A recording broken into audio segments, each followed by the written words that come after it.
तो अब ध्यान से देखो इधर कि कल जो थ्योरम बताए थे हम कि क्या थ्योरम क्या है कि यदि किसी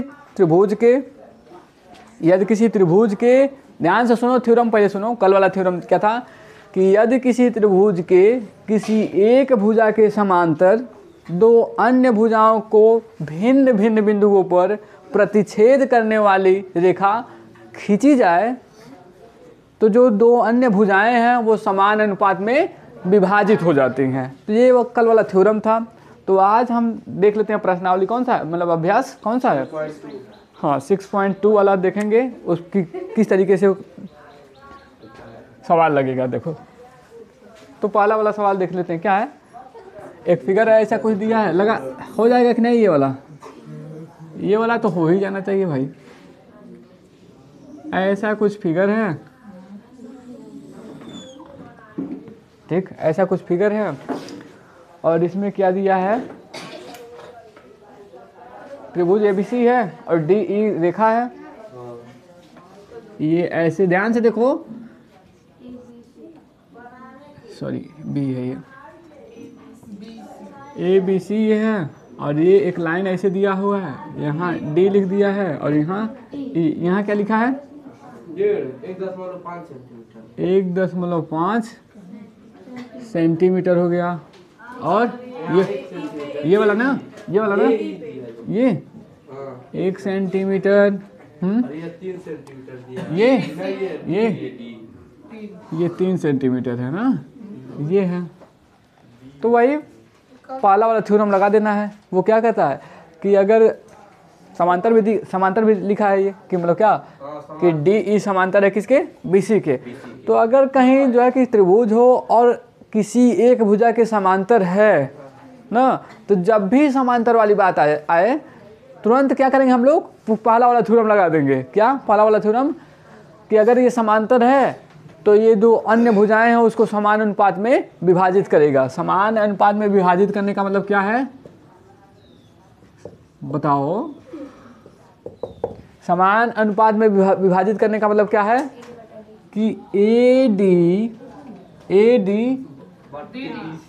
B D is equal to क्या, ए ई अपन ई सी, ठीक है।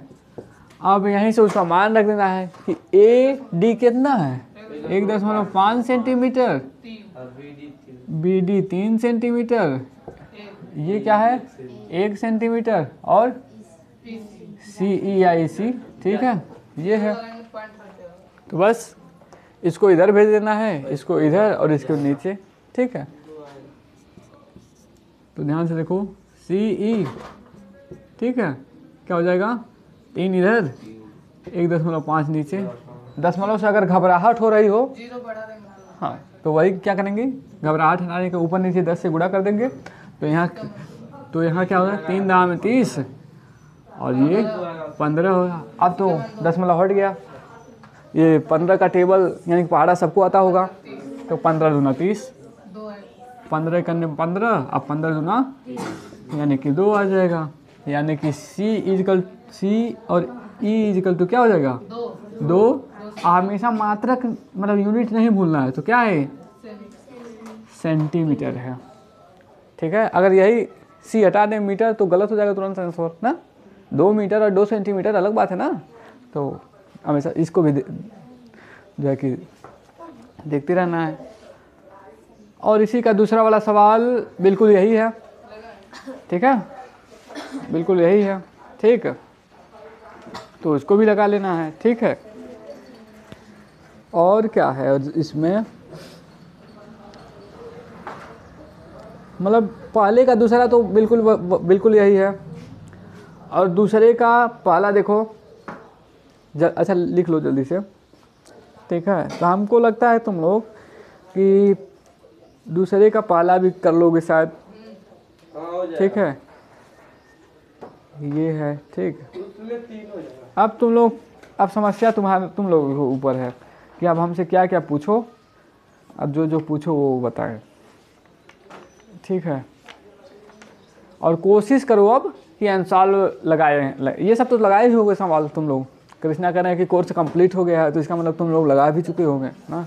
एक बार हम भी तो पढ़ाए थे इसको, ठीक है, तो बताए भी होंगे। तो हमारा मेन मुद्दा था थ्योरम समझाना कि थ्योरम कैसे प्रूव होगा, कि अगर थ्योरम पूछ दे तो किस तरीके से करेंगे। ये थ्योरम का एप्लीकेशन है बस, कि इस तरीके से जो है कि काम करेगा, ठीक है। हो सकता है इसका उल्टा दे देता, ठीक है, तो ये है। तो अगर तुम लोग कहो ना, अगर तुम लोग तैयार हो तो हम ट्रिग्नोमेट्री आज ही स्टार्ट कर दें।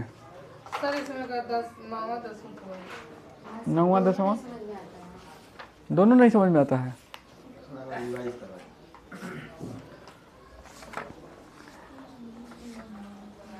कहाँ है 9वां 10वां? कि ए बी सी डी एक समलंब है और ए बी पैरेलल है किसके, डी सी के, तथा इसके जो विकर्ण है, ठीक है, परस्पर बिंदु O पर प्रतिच्छेद करते हैं। तो दर्शाइए कि AO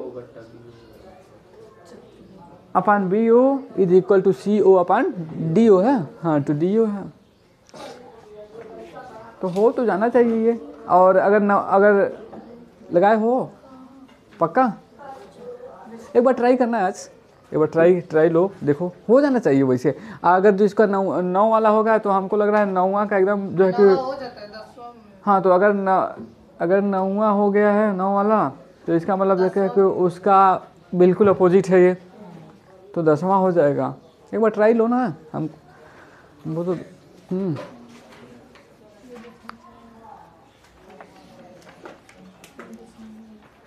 अब तुम लोग लगाओ यहाँ से, ठीक है। और जो हमसे पूछना हो, कल त्रिभुज वाला ही चलेगा, ऐसा नहीं कि कुछ आगे नहीं बढ़ा जाएगा, कल त्रिभुज वाला ही चलेगा, ठीक है। तो अब तुम लोग लगाओ, ठीक, सवाल वाल लगा करके आओ, और थोड़ा प्रैक्टिस पर ज़्यादा फोकस करो। अपने से लगाओगे ज़्यादा होगा, मतलब हम भी बता देंगे, जहाँ जो भी पूछना होगा पूछ लेना, ठीक है। लेकिन आज लगा करके आओ, ठीक है। और कोई थ्योरम है इसमें?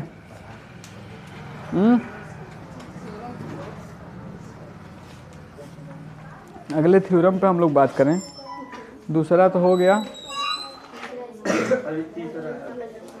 ठीक है। तीसरा कहाँ है?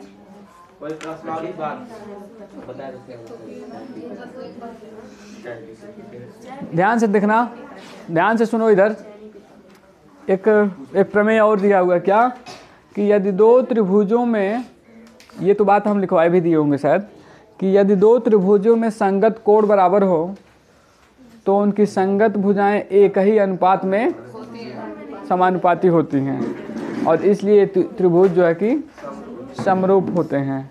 तो इसका तो मतलब जो है कि बहुत कठिन नहीं है, कि अगर दो त्रिभुज की क्या दिया है कि संगत कोण बराबर हैं, ठीक है। इसका मतलब ये क्या बता रहा है? थ्योरम नंबर 6.3 है ना, तो ध्यान से देखना क्या रहा है, ध्यान से देखो। ये है, ये सब ऑलरेडी हम मतलब जो लिखवाए थे वो कसौटियाँ उसी में आ गया ये सब। तो ध्यान से देखो, अगर थोड़ा सा हम लोग इसके प्रयोग की बात करें, अगर थोड़ा सा शॉर्ट में, तो है क्या कि दो त्रिभुजों में संगत कोण बराबर हैं। ध्यान से देखो इधर देखो ध्यान से गुड़िया, A B C, A dash B dash C dash, ठीक है। अब ये कह रहा है क्या कि संगत कोण बराबर हैं। संगत कोण का मतलब क्या होता है? करेस्पॉन्डिंग जो बताए थे वो कल क्या मतलब है संगत का? मतलब कि ऊपर वाला ऊपर वाले के बराबर हो, राइट वाला राइट वाले के बराबर हो, और ये इसके बराबर हो, ठीक है। तो इसका मतलब है कि ये कह रहा है कि A बराबर है किसके? A डैश के, ठीक है, A डैश के। B बराबर है किसके? B डैश के, ठीक। और C बराबर है किसके? C डैश के, ठीक है।